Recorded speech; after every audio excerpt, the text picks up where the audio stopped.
Type weaknesses. We all have weaknesses, and facing up to yours can be the key to getting in the door, landing a promotion, and simply being a healthier, happier person. There are common struggles that we all face, but when you approach weaknesses through the lens of personality, they become easier to identify and address. I think it helps make it less personal. Let's take a brief look at each type and talk about their associated weaknesses. We'll begin with the I, introverts, and then we'll move to the E, extroverts. INTJ, that's what I am. The weakness about my personality is I can come across as arrogant, judgmental, and it says I loathe structure, but actually I love structure. I can come across as insincere because of the T. I make decisions based on facts, not feelings, so the feeling people think I don't care when I do. That's an INTJ weakness. INTP, Emma Frost. Just her name says that she can come across as insensitive, absent-minded, and too private. The P is the absent-minded part, the I, too private. INFJ, Captain America.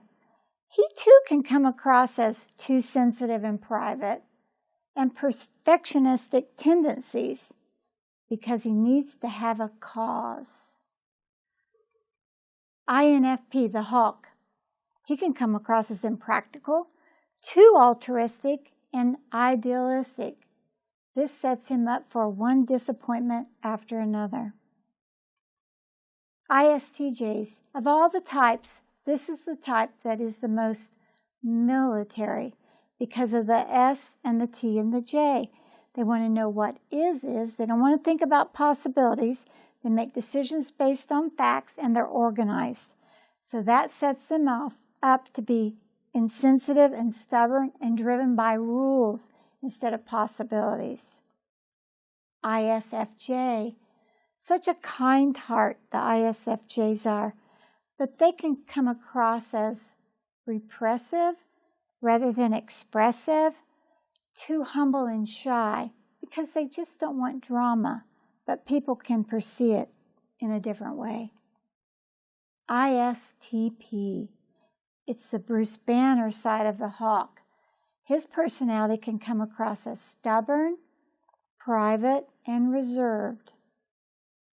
He becomes easily bored and dislikes commitments. ISFP, unpredictable, too independent, and susceptible to stress. That last piece is due to the F piece.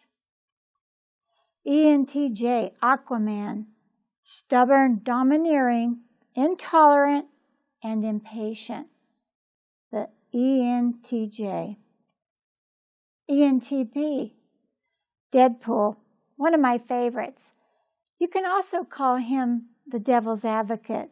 Believe it or not, every team needs one. It helps things move along and makes you think of different things in a different way, which is great.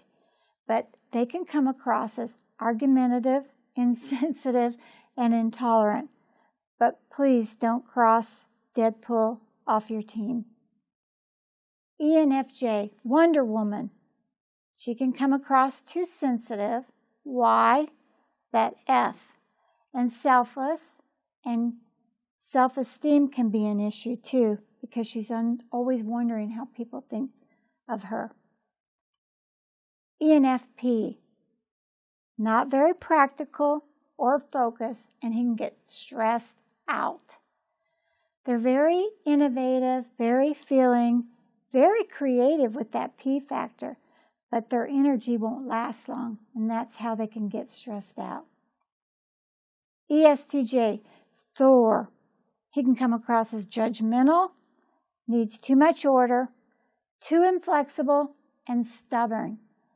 It's the extrovert version of the ISTJ, if you remember, was very military in the way they come across, but they're more outspoken than the ISTJ.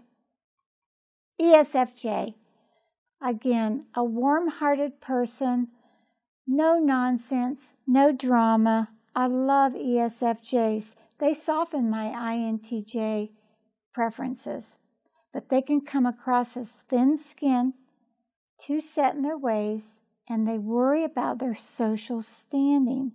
They can get their feelings hurt when they feel they're not appreciated. ESTP. Their weaknesses, they can come across as uncaring, impatient, too daring, and defiant. Are you starting to see the patterns here? The E, the S, the T, and the P. They all have characteristics that help you define those types. And ESFP. Their weaknesses, they're overly avoiding conflict. They can become bored because of that P factor, and they're not very good planners because of that P factor. So 16 types. I know you're in there somewhere.